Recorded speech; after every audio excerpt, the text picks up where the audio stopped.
Welcome to the Heart of Education podcast. Join Rock as your guide on his journey to reawaken the hearts of parents and children to the love of learning and to draw wisdom from within. In each episode, we will learn together from other revolutionary parents, teachers, and guides about their journey towards the heart of education. Come join the revolution for education.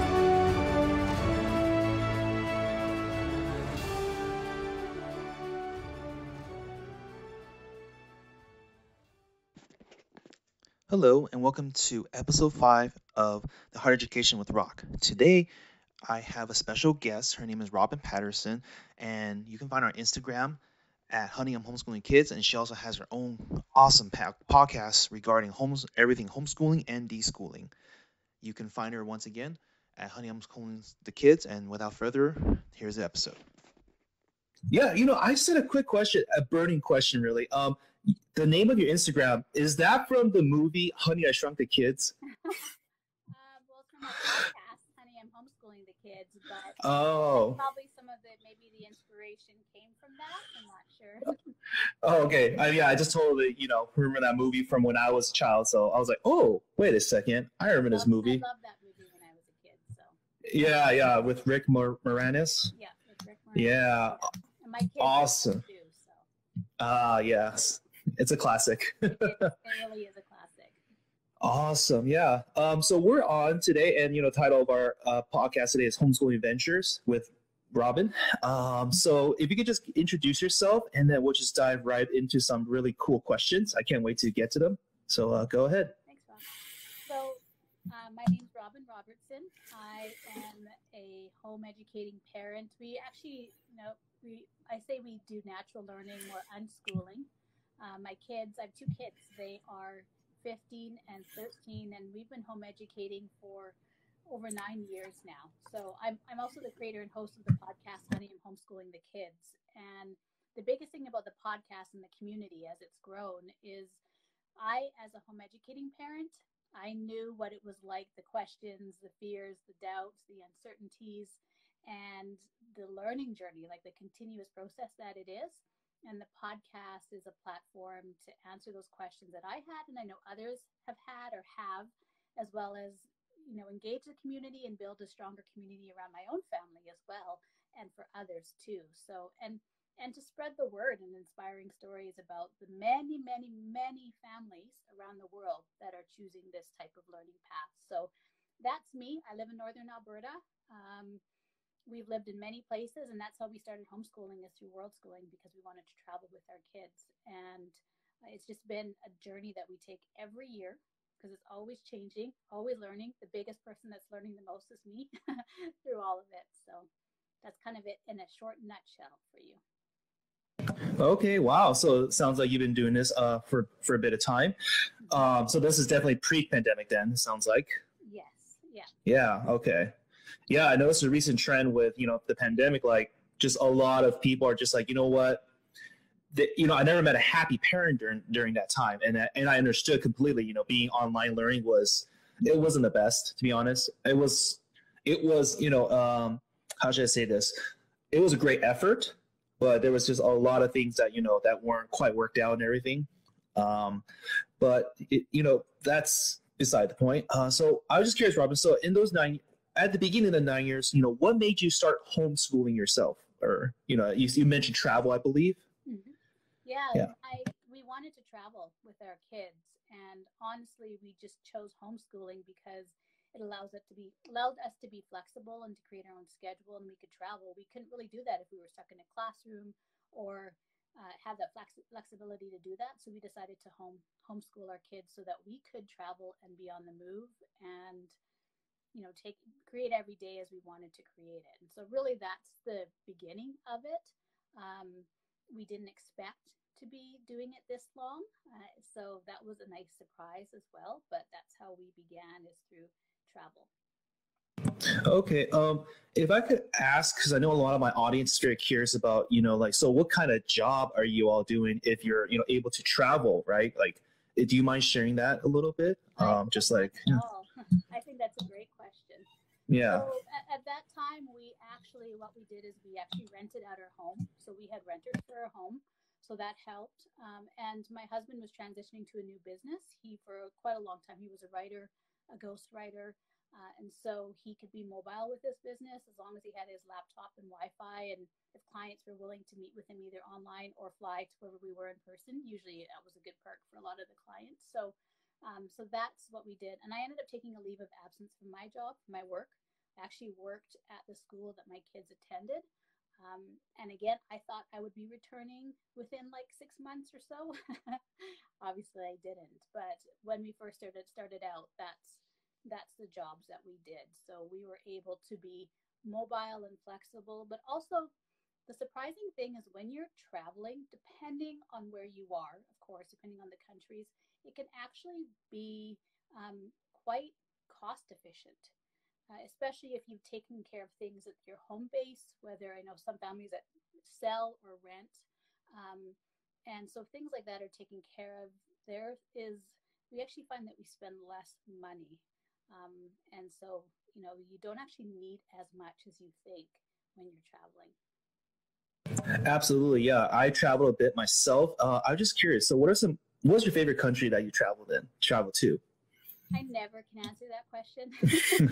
Oh, okay. Every place is so different and has its own unique things about it. That's the beauty of the world, right?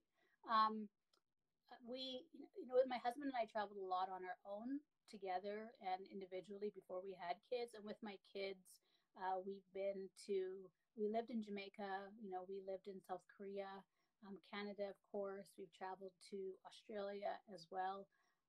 And each place was great. Each place was very different, but each place was wonderful. So.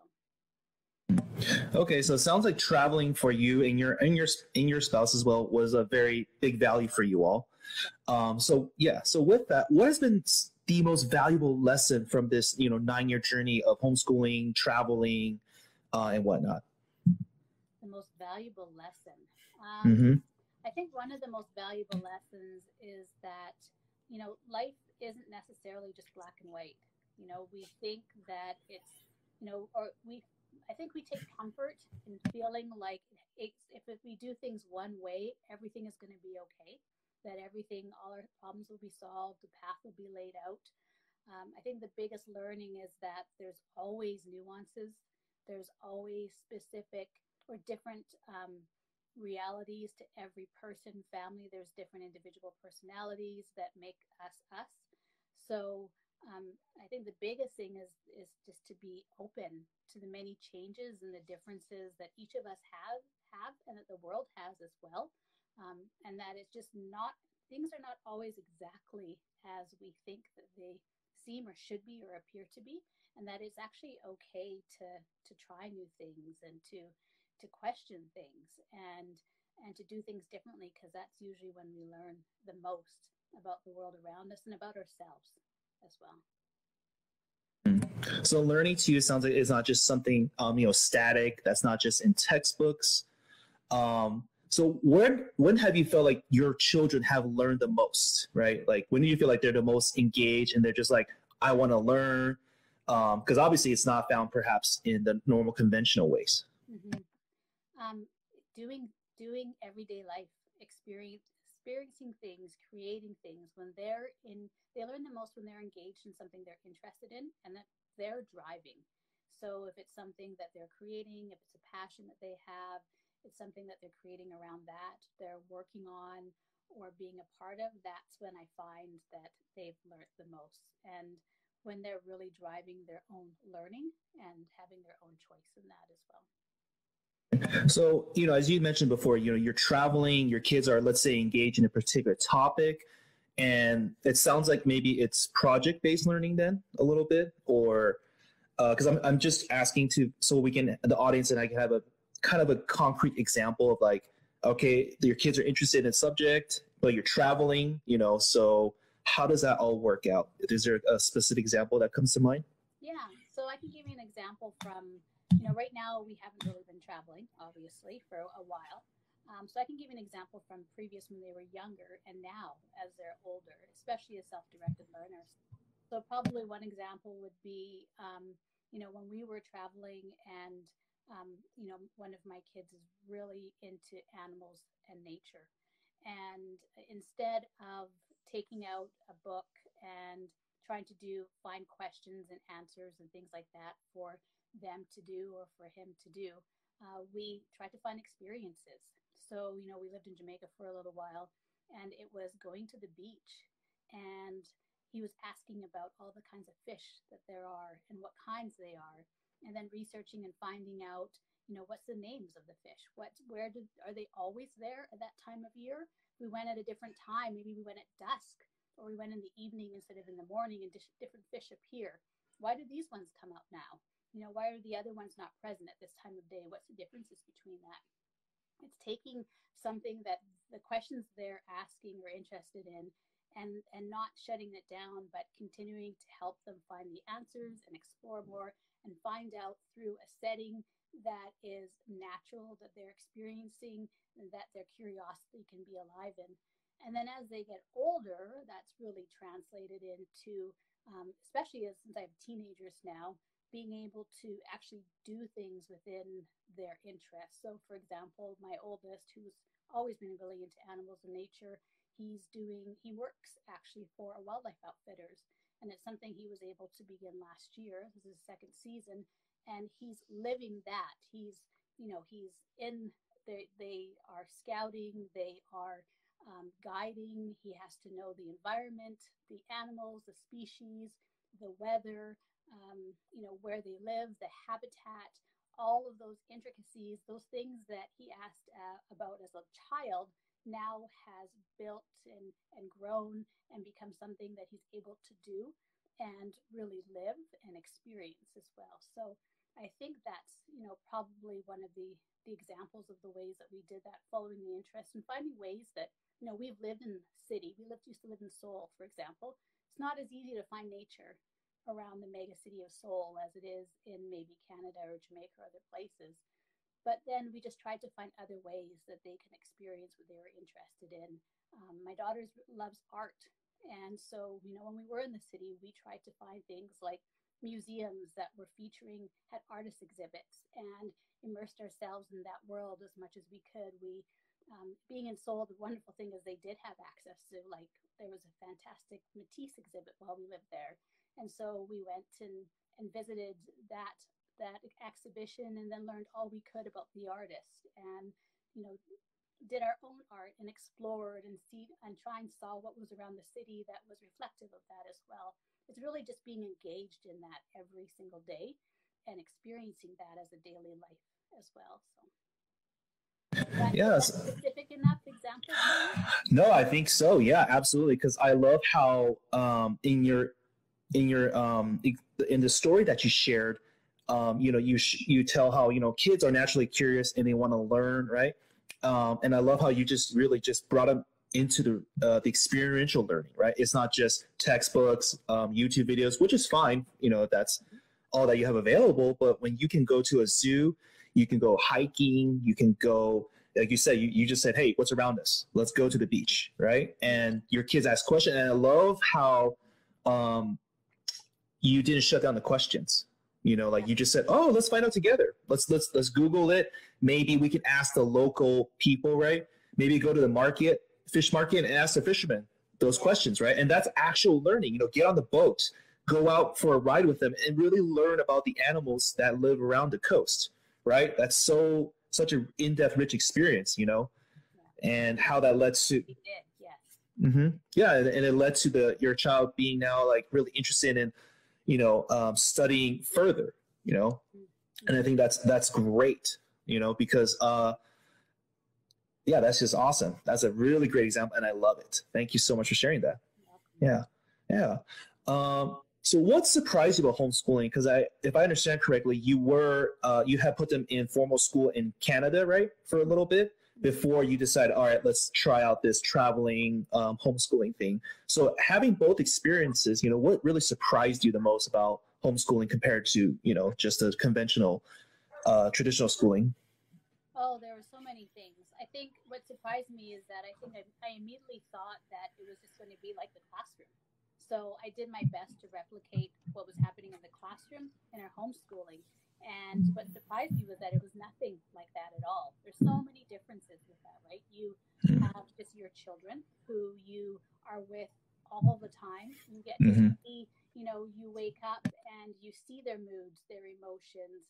They can share things with you when they're feeling safe and, safe enough to learn in that way. You get to be part of all of those little details that I think get missed because it's just hard to do in a classroom with a large class or with many kids. If you're a teacher that has many different classes, that relationship, I think, is the biggest thing that surprised me, that it's not about the academics. Actually, that is not the first primary thing. It's about building the relationship with your kids and with yourself, and understanding learning in that way. And that was my biggest surprise. And then all of those other things that fall into it, like in the classroom, the scheduling, the curriculum, the set hours of the day, none of that applies in homeschooling. It's so different. The exploration, the things that you can do as well. It was, all of those things are very, very different. And that was my big surprise. But the biggest was that it came down to relationships. And, I recently had on my podcast an episode where we really talked about with a guest, the science of feeling safe. And I really connected with that because I think that was the biggest part of my learning journey, is that idea that you learn when you feel safe and when you feel respected and trusted and understood as well. That's when the learning really truly happens, and it really, really sticks as well. And I think that's what I really truly have started to understand through homeschooling. Wow. Okay. So it sounds like to me is there's a relationship, right, of the aspect of learning, right? That may be missing perhaps for some students who are in public school, especially, the reality of public school is that, I have 40 kids a class. And if you have an hour with them, I mean, you do the math, it's not a lot of time, personal attention with each kid, and I do my best, but definitely there's days where it's like, oh, this kid's hasn't been in my class in a while. What happened? Yeah. And I definitely understand that, that the best part is the relational aspect, right, of understanding your kids and not just knowing, oh, this is how they learn. That's a very small aspect, it sounds like, right, of this whole homeschooling journey for you, is that education is so much more about the person. Yeah. Absolutely. And think if you have a child, for example, who hasn't been in class for a couple of days, and then they come back and they maybe seem disoriented, or they don't seem the same, or they seem withdrawn, you could ask them, like, absolutely, how are you doing? What's happening? What's going on?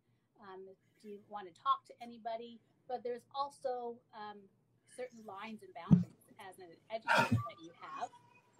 There's also, how much are they willing to share and to open up and to feel safe to do so as well? And then how much are they going to withhold, and therefore also withhold themselves too? So, there may be many other things that have been going on in their life that you're not privy to, but that really do affect their bottom line of their emotional well-being, their social well-being, their physical well-being, and therefore that absolutely affects their learning and what's going on in their mind and their body as well. No, absolutely. Yeah. I actually did something very different this year where I handed out a survey to my students. And the first question was, do you trust me? And the second question was like, do you feel safe in the classroom? And I told the kids, you don't have to write your name down. This is not count for any points. I'm going to give you candy if you just finish the questions and you answer like truthfully. Yeah. Good old bribing the kids. And the answer. So did they feel safe? Like, that's always most of the, yes. And what and how and when and why? Like, what helps you to feel safe in the class? So the first question was very interesting because I think I really got to know some of the kids. If they wrote their name down, right, I understood like their thinking, right? Some of the kids just wrote something like, yeah, it's not you. I just don't trust anyone. I'm like, oh, okay, right? And so that's how they interpret the question, right? Yeah. Some of them were like, yeah, I can't really say because I haven't really talked to you a lot, and I was like, okay, that's a fair point. And, some kids were like, yeah, of course, like, of course I trust you. Like, you're the adult. I'm like, okay, right? Yeah, like it's how they interpret the question that was most interesting to me. And most of them were like, yeah, of course, you're a great teacher. You keep the classroom safe. I feel like every time I ask, if I ask a question, you try to your best to respond to it. So that's kind of how they judge that question, basically, to answer it. The safety one, yeah, it was all over the place too. I have students who just moved from other schools, and so they're very, defensive and guarded. Yeah. And so they're like, yeah, it's not you. I got here. I don't know anyone. I'm like, okay, and most of the kids are like, yeah, I mean, they just say, you know what? Nothing bad's happened in the classroom to me, so I guess I'm safe. I was like, okay, that's good to know. And so it was very eye-opening to just see their responses, and just the variety of like, wow, I did not think I could interpret that question that way, but that's very interesting. So yeah, that was really a fun experience for me. So the next question, we kind of already touched upon a little bit, but so in your experience, does how one parent, directly affect how they homeschool?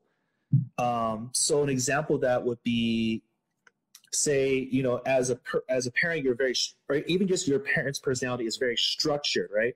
So does that kind of naturally flow into how they homeschool their children?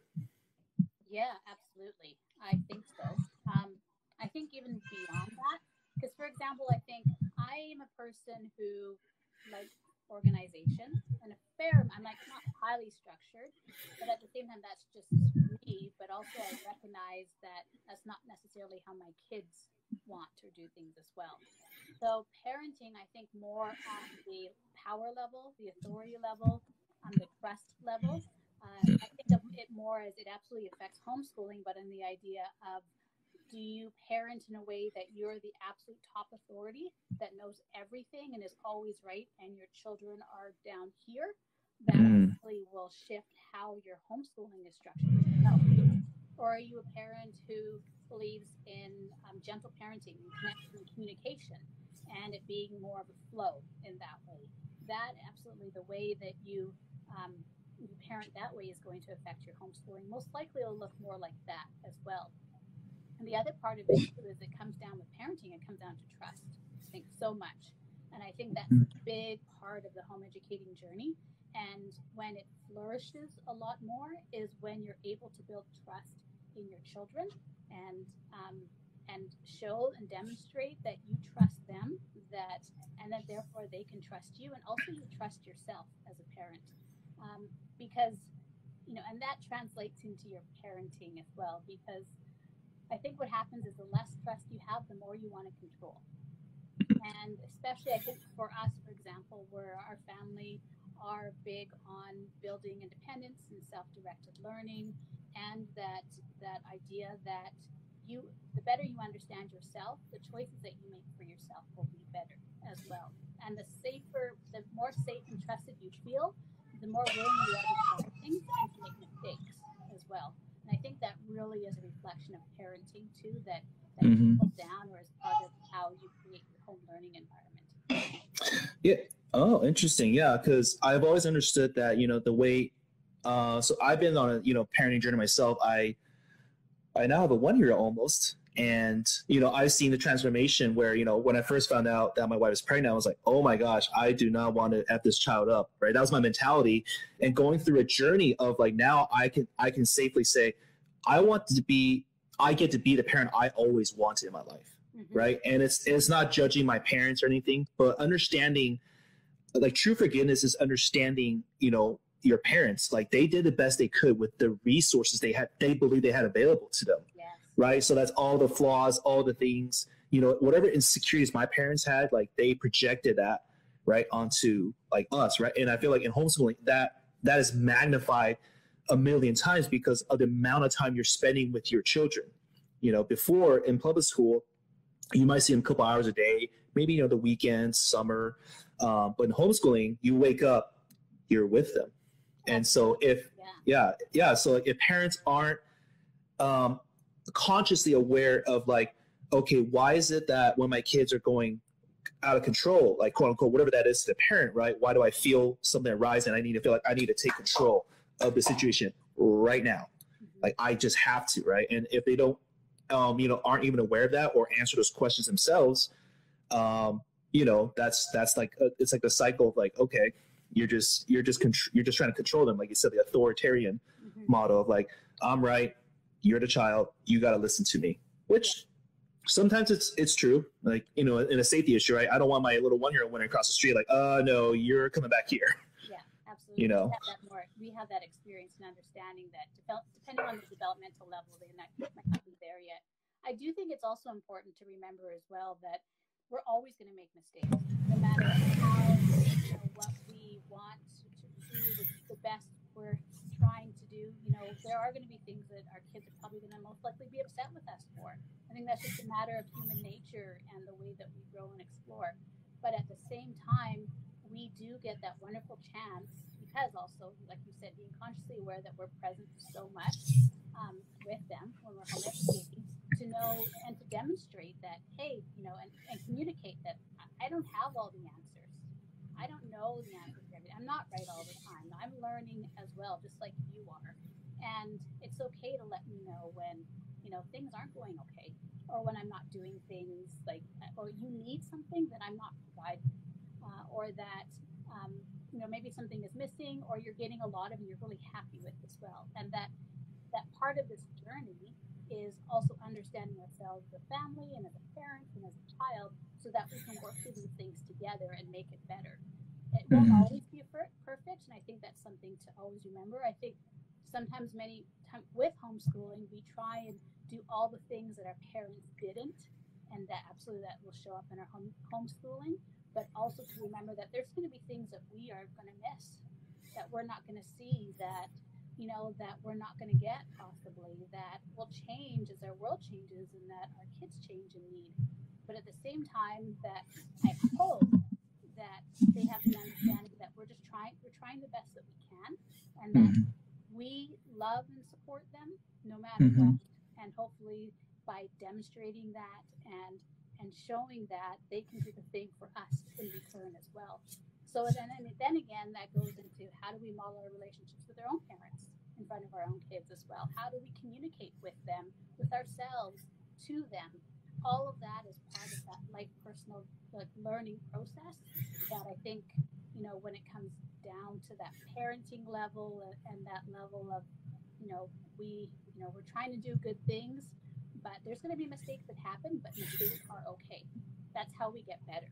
And when we communicate all of that, when we can be open about that, then we can try our best to change and to get better. If we don't, and we're trying to hold on or control or upset, all of those things, then it just makes it harder to create a better change in that. Yeah, absolutely. I just relearned this recently from one of my coaches. He said, if you're frustrated, that's a good thing, because that means your neurons are expanding, your mind is growing, right? Because you were at this level, or you had this mindset or belief about something, and when you're encountering something that's like conflicting with it, now your brain's like, oh my gosh, what's going on? I feel frustrated, but that's okay. That just means your neurons are growing. They're firing in new ways. And I think a lot of times it comes down to, how do the parents feel in the unknown? If you were raised in the public school, and you have this image in your head of, this is what education should look like. Yeah. And so I'm naturally going to transfer that, right, to my homeschooling, right, and copy everything the same at first. And then, along at some point, if they're aware, they're like, this may not be working actually. Right. And it's that awareness of like, okay, so what now? I have to break away from that image I had of education. Right. And like, for a lot of parents, that's very uncomfortable. And so they exude that energy like, oh man, I don't know what I'm doing. Like what you said about like in Jamaica going to the marketplace, I understand that as learning now, right? But I think before, especially the beginning of my education career, I'd be like, that does not sound like education at all. Yeah. And I think some parents would say the same thing, like, that is not education. Where's the book report? Right. Where's the yeah. Yeah.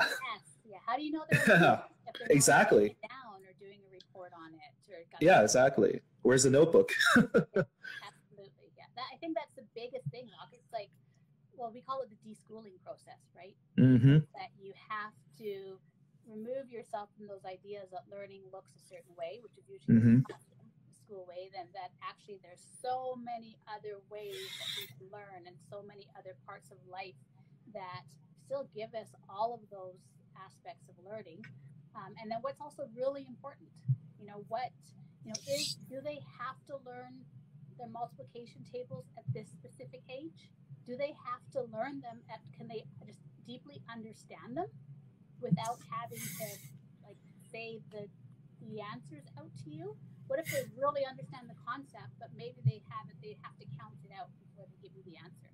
Is that really wrong? What if they use it all the time in their daily life? They run a business, they're going shopping for their parents, they're demonstrating it, but they don't write it down on paper and show it to you. Like, is that not still math? Or, any of the other ideas, what is success? If you're a success in homeschoolers, does it look like, do they still get their high school diploma and certain marks? Is that success? Or do they go to a certain university? What if they don't go to university or college at all? Then is it a failure? We have these ideas of what learning and then successful learning looks like, but so often it's only this one idea in one way. When we actually have people in our world that are absolutely successful, but it's not in those points that we think that has to be or should be or school should be, but they're happy, they're joyful, they're contributing to society, they are caring for themselves, their community, and their family. They're doing all of those things as a wonderful human being or citizen or family member, but maybe they didn't go to school at all. Maybe they never wrote a math exam. Maybe they never wrote an essay. Maybe they didn't go to college or university. Maybe they only own their own business, or they are doing something else that doesn't look traditional, but yet, they, on so many other levels, they're absolutely extremely successful. I think that's the other part of the deschooling process is, what does success mean to you? And why are you possibly so stuck on holding on to that idea of success, that it has to look a certain way? And, why is that, thing, where did that come from? Why, and if it doesn't play out that way, is it wrong? Is it? How different can it look, right? So, and that will be different for everyone, from our own experiences, our own parenting, the way we grew up. Those ideas definitely shape us, but they also don't always apply as the world changes and we change, we get older, and especially as the world around us looks different as well. So. No, absolutely. I'm so glad you actually brought the math example. I remember when I was going through teacher training program, we watched this video, and it was one of the most profound, impactful videos to me, because it really helped change how I was teaching. In the video, the researchers went to Brazil, and they were studying like how kids did math, right? And there's these kids who didn't really show up to school, but their mental math was amazing. Right. And the reason they're failing was because they were not doing the way that the teacher wanted them to do. Yeah. Right. These kids would be on the streets selling stuff. And I guess the bills, like the currency in Brazil, is like a very much higher value than ours. Yeah. So there's a huge, they have all big numbers, like thousands of dollars equal to something. So inflation over their history. Yeah, exactly. So the kids are used to calculating in their head their own way, and they're very fast. Like you ask them, like, 25 times 3,750. Boom, they got it for you. I'm like, right? But then they can't show the teacher the way that the teacher wanted them to at school. So they were failing, but they were getting the right answers like within 5 seconds of you telling them the numbers. They're just like, yeah, we got it, because we do that all the time on the streets. We're selling stuff.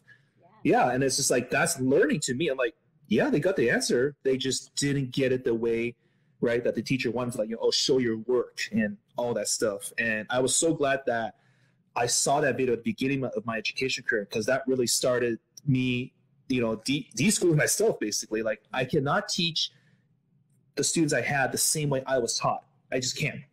Yeah. It doesn't work. So I had to throw it out and step into the unknown of like, okay, so if I do it that way, what else is there? Mm-hmm. Right. And that was the beginning of, of why I'm here, and I support homeschooling. And yeah, I mean, I still love what I do. Don't get me wrong. I love teaching STEM because of what you said. It's like, it's student led. often by the end of class, the students know more than I do. They know how to code it better. They know how to change their grades actually on the website. They're like, oh yeah, I can change it temporarily. I'm like, oh, yeah, but you just hit refresh button and you're good. It goes back. but that's example learning, right? I'm like, I kind of chuckle. I'm like, clever. Yeah. Because of what you learn. Real, and they're applying it. And no, they're applying what they're learning in coding a website. They're like, I can read the code for a website and figure out what to change my grade. I'm like, oh, very clever. That is awesome. Like, yeah. They get it. I think that's yeah. I think sometimes that's missed. And I also get that, within the school institution, it's so much about the data, because then you have such big numbers that you have to be accountable to everyone, to administrators or to the board or to the government, to the voters, all this sort of stuff. So the easiest way to do that is to say, okay, here's the numbers that show we're doing our job. But the thing that gets hard sometimes is that there's so many other things going on between those numbers that are missed, that maybe a student isn't able to replicate a formula on paper, but they truly understand it, but they're not going to get a number or grade because they're not showing steps 1 to 10, although they can go question straight to the answer, right? So I think I remember there was a student, for example, in the school that my kids went to and I worked in, and there was a exceptionally bright student, and he was neurodiverse, and the big concern with the teachers is that his final exam, he knew he could, it was a grade 12 math exam, where I live, it was weighted a lot. It's a province-wide. Okay. There's no problems with him doing any of the answers. He would look at the question and write the answers, and can do that exam in half the time. The thing was, he did it all in his head. He couldn't write out those steps. So their concern wasn't that he didn't understand it. They knew very well that he was a higher math level than all the teachers in that school. But he wasn't going to get the marks because he couldn't show his work. Because he was like, I have it all in my head. I don't know how to put it all on paper. But at the same time, he understood it better than anyone else, probably better than anyone that wrote that exam. But yet he wasn't going to pass because he wasn't doing it in that way that they exactly wanted. And I think that's sad. That's really unfortunate. Brilliant. But if you just looked at his grade, you would assume that he wasn't. And, I think that's part of, we were talking about, looking at learning a different way and deschooling. It's, looking at all those ways and examples that we sometimes miss by thinking it has to be one way. And also giving yourself a little bit of space, and your kids a little bit of space, and grace and openness in that way that, okay, it's maybe things for you don't look this way right now, maybe it might later, or maybe it might never at all, but that doesn't mean that you're any less, or you don't know any less, or you might not come to that understanding. It's, just being patient and having trust as well that it will happen too. Oh, absolutely. Yeah. Sometimes you plant the seed and you just don't know when or how it's going to grow. Actually, you have no control. Absolutely. Yeah. You have no control over that. Sure. You can control when you plant it, right? When you dig the ground, you bury it. Sure. You can control when you water it, but the growth. Yeah. The sun might not come out this summer. Yeah. Too much rain. You might have perfect weather conditions. You can't control any of that. Absolutely. There might be a drought and you can't water your garden. Exactly. There's so many factors that we try our best to try and control as much as we can, but usually the one thing that we should know is that we can't always control everything. We can't control everything. No, that control is an illusion, basically. The uncertainty that you talked about, right? Yeah. And the uncertainty.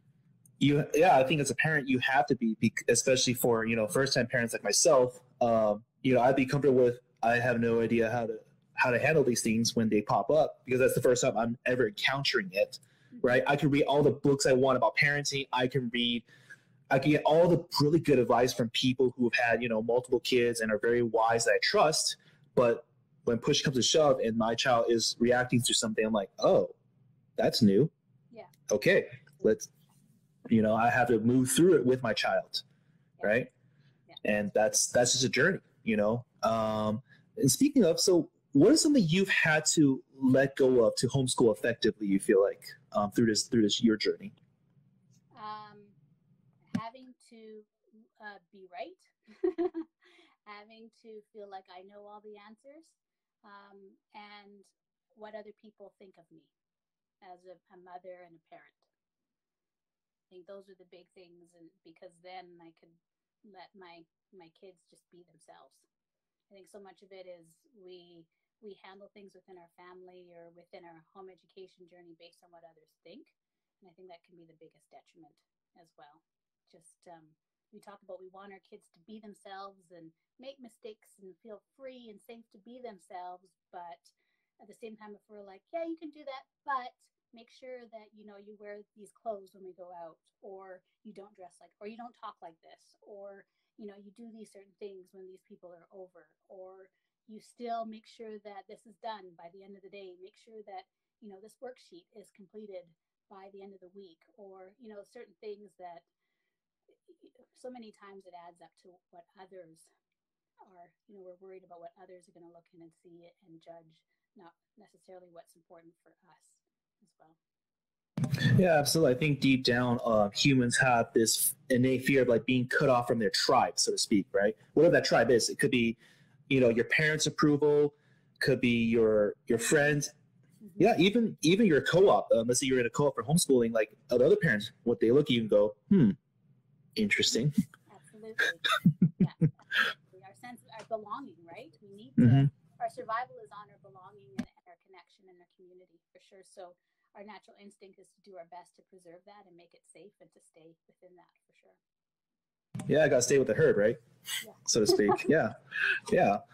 And you know, that's not to say that it's not to say that other people's thoughts aren't important, right? I think it's very immature to say, you know what, screw you all.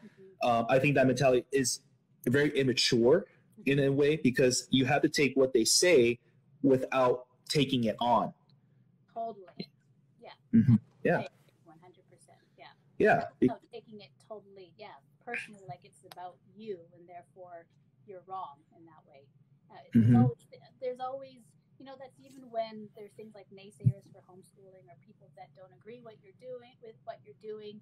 There's always a chance to learn from them as well, too, right? They might have a point that you haven't looked at before, and therefore it might help you in your home education journey, or it might give you a chance to look into them and how their own fears and doubts and their own experiences. Maybe they've experienced something personally when they're younger that, you know, we don't know about yet, or that they're still processing, but might give us better insight into them and therefore help us in our journey as well. So yeah, absolutely. It's yeah, like I said, it's just about, you know, what other people say and how you're interpreting it, and the maybe guilt and shame you feel, and now you feel like I gotta be defensive, I gotta defend myself, you know, because I don't want this thought to take hold of me, right, and cause and trigger me, right? So we lash out, whatever that looks like.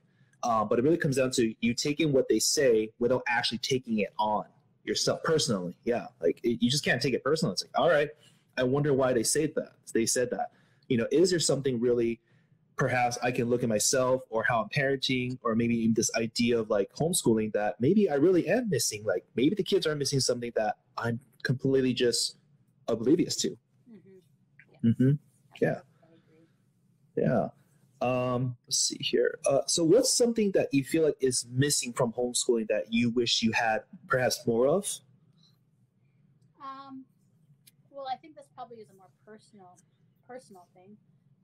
It's nice now. The last couple of years, what's happened is a lot of the access that we've had, like to community and being out and around, just because of COVID, we haven't had access to. And I think that's an important part of homeschooling.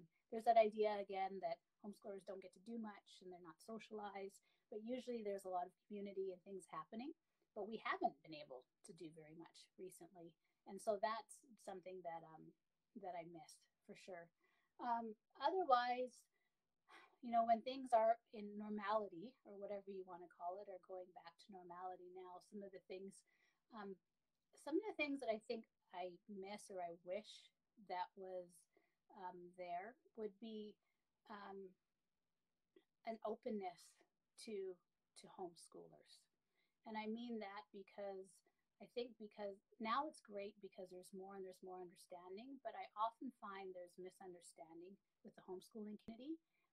There's a bit of judgment. And so what happens sometimes is there's so many opportunities within the community that they can be welcomed in and accepted and be a great fundamental part of the community when sometimes they're not. There's many opportunities to do that where sometimes the idea of homeschoolers keeps them out. So, I think just acceptance that this is another way to learn and do things as well. But I think as long as we still share our stories and what we're doing and help to normalize it in many ways, that will help that part of it.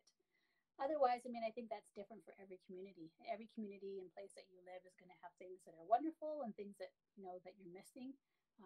Living in a rural area, which is where I live, access to things might be a bit different than when we lived in the city, for example. Experiences that we would have in the city, we won't get out here, but vice versa. Like right now, I had a big deer eating my garden as we're on this Instagram live, for example. Maybe, and who knows what else is out there, but different experiences, that we would have in every day that you might not have in other places too. So I think that's really depends on the individual family too. Yeah, I think you touch upon a great point for everyone out there who is homeschooling is the fact of, yes, there's more acceptance, I think, for homeschooling, but not to a level where, a common thing I've heard a lot from people is like, oh, I wish my kids can do sports, because a lot of sports, right, especially for children, is based on public school. You're part of a school team, right? And while there are alternatives, like, there's traveling teams in America where the parents pay a lot of money and they're very involved with, like, these kids are traveling to different places to play. Club teams yeah. Okay. Yeah. I figured it's something similar, but I feel like a lot of times they miss out on these things, or even just something like, there's days for students, right? And oftentimes I feel like some places are like, you're a homeschooler, so how do you prove that? Like, where's your ID? Where's your ID to show that, you get a discount at the museum? I'm like, yeah, right. Yeah. It's a real thing. Like, hey, come on now. Like, just because we're not part of, what's been set up doesn't mean that we're not, we're not students still. Right. Exactly. Yeah. Okay. Let's see here. So, so as you know, the title of my podcast is called The Heart of Education, right? So something interesting about the word education, I actually looked at the root meaning just because I got curious. So education, if you look at the word educo, and I can't remember the other word, how to pronounce it, but basically the essence of the meaning is to draw from within. Mm-hmm. So education, right? The word means the root word from the Latin root is to draw from within yourself, is how I see it. So knowing that, what does the heart of education, mean to you? What does it look like, smell like, even taste like, feel like after, in your experience in journey? Yeah, and understanding that it's to draw from within. I think the heart of it is, you hear the term a lifelong learner. It's really understanding that, learning is very intrinsic, like it belongs to you. And when you're thinking about within, with the education, with the idea of the real meaning of education, that it's lifelong, that if we are able to support learners to understand that they can still learn without having a teacher standing beside them, without being in a certain place, no matter how old they are and where they are, there's a process that's continuing. And if they understand how to learn for themselves, that the real true education is continuous, and that you can continue to be educated and well educated by being open and curious, asking questions in the way that you need to ask questions, and finding out the information and the learning that you need to for those things as well. And that it doesn't stop when you graduate. It doesn't stop when the school bell rings. It doesn't start or stop at a certain time, that it's lifelong, and that everyone is able to do that and have access to that as well. I think the wonderful thing is the internet now has really changed the game in that. and connecting communities around the world and learning from each other. But I think accessibility to learning, it goes beyond just being able to go to a classroom.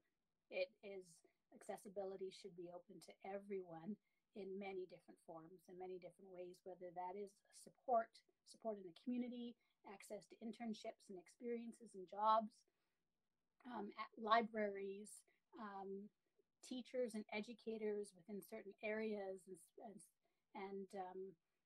niches to help others, to help learners. I mean, it's so broad. There's many different ways it can happen, but I think in order to support learners and education, I think that is a whole community effort that we definitely can do and should encourage. But it's definitely an internal individual process that I think we can help learners to understand. As long as I know how to learn and understand that this is lifelong, then yeah, I can do this, and that they can do that. That's the hard thing. Yeah, lifelong learning, and also learning within community. I think that a lot of people, are very black and white when it comes to this is how it's done, right, in education. But really, it's more like a tension between the two views of like, you got to draw from within, but also from the community as well, right? And it's like, two teams pull on the same rope, right? You got to have a healthy tension, I think, between the two things.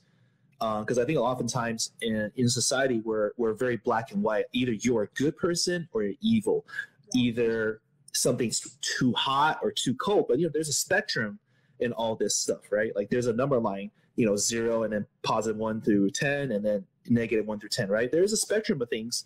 And I think we have to look at that and say, well, where am I on this spectrum, right, of views? You can't just say, oh, all public school is 100% evil and then all, homeschooling is all great necessarily, right? It's like there's a spectrum of things. And I think that there's value perhaps in both, and of course, understanding that the education that's set up the way it is now, it's only it's only 100 something years old, really. Years old, or yeah, it's not very, compared to we humans have been living a certain way and educating our children a different way for thousands of years, and this is a very new societal experiment.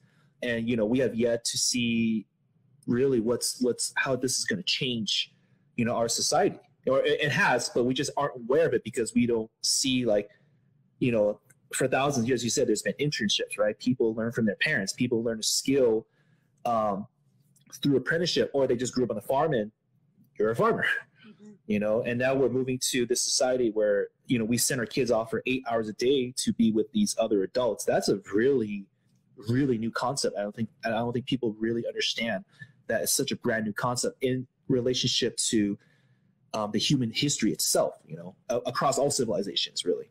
Yeah, absolutely. And I think it's also something to be aware of and to keep note of, that I think it's shifting again too. So what we've known to be the last 150, 180 years, I don't know when, but I think there's going to be a bit of a shift as well in different ways. I don't know what that's necessarily going to look like, but to remember that it's always also, I don't think things are going to be stagnant. They're going to be this way always. But what we do have so far, like you said, the community is learning from each other. And I think that has happened always from the beginning of time, as with families and communities, to even the institution of schooling, where it has its own community in that way. But I agree, it's like looking at it, and I like how you added the negative values as well. It's not just 1 to 10. There's also, -1, -2, and there's a lot more to it than we realize. It's not just good and bad, and there actually can be a blend. There can be a balance sometimes as well, and support each other too. But we have to step away from thinking it's only one way and you can't have the other way, in order to have that blend too. Which I'm not sure. I hope we're there, but we're coming closer. But there's still some things to work out in that way. Oh, we're humans. Whenever you have more than one person around, there's politics. Yeah. Right. It's always politics. There's you get group people together. It's frustrating because you have all these different point of views, perspectives. Maybe their mask is different, or the way they interpret things is different, and everyone's got their own opinion, as we can see from social media. Yeah. It's like, oh, okay, I didn't realize there's this many point of views. I did not realize that. That's right. Yeah. Yep. Yep. Well, thank you so much for your time, Robyn. I really appreciate the dialogue that we had on this. And if the audience has any, I don't see any questions, I believe, right? Because I haven't been paying attention to. Okay, there's some comments. Studies show that retain. So history unboxed. Its studies show that students retain 9% of what they learn if they teach someone. Engage 50% involved in discussion. Yes. Okay. Cool. Yes, I agree with that. Yeah, you definitely want to get kids involved in their learning. Whoa. Okay, still new to this stuff. Ooh. Oh wow. All right. Well, I mean, that's all the questions I have, Robyn. Did you have anything else to add on, or maybe you have a question for me as a host, I guess? Okay. So why? I know that you're a STEM educator, that you're a STEM educator as well. So what's the interest in homeschooling? What did you see that has interested you in this learning outside of the classroom? So during the pandemic, I never met a happy parent in regards to education. And so that got me curious. And also, my wife was actually homeschooled. She was one of 4 daughters. And we never really talked about it as much because my wife's mom actually passed away when she was 18. So it was one of those things that we never really talked about a lot until recently. Like, we've been married for a couple of years now. And so, she's still moving through, especially where we just had our own daughter. So that brought up a lot of, memories and emotions of like, oh yeah, my mom and this and that. So that was one of the starting points, but also just seeing a lot of my friends started homeschooling. So I got very curious about it. And the more I looked into it, especially with my journey, right, of, teaching and really going from this model of like, I'm a sage on a stage. I got to know all the answers. I got to know everything. To I'm more of a guide on a side note, especially with STEM. Well, that's one of the main reasons I'm still in this system is like I love teaching STEM. And I see a lot of the principles in STEM applying to real life. What does failure mean, right? We talk about you have this idea of like what success looks like, right? But there's always room for improvement, right? There's always room for a different perspective. And so that's my kind of journey, and seeing that, a lot of parents really want STEM, but they don't understand. It comes down to their story of like, oh, what does STEM look like? Am I qualified to teach it? Am I this or that? I'm like, I was a psychology major, and I got thrown into a STEM class for high school students who were doing competitions. And yeah, that was quite a journey to relearn like, okay, I don't know everything, but I'm just going to sit here and create a learning experience, if you will, for students to learn, right? I realize it's not about me. I don't need to have all the answers because they're the ones building something to enter these competitions, right? It's much more important that they understand how to troubleshoot, how to fix things on the fly, and all those things. So that's really where my perspective, and I feel like it's been a journey of like, this is where I started from, and I'm evolving in my teaching path, and understanding that, like there's so much more out there than just what I've been taught in my teaching school, right? There's just so much more out there, and I'm definitely, I'm definitely going to homeschool my kids, and I don't know how this will transition for my career, becoming entrepreneur perhaps and whatnot.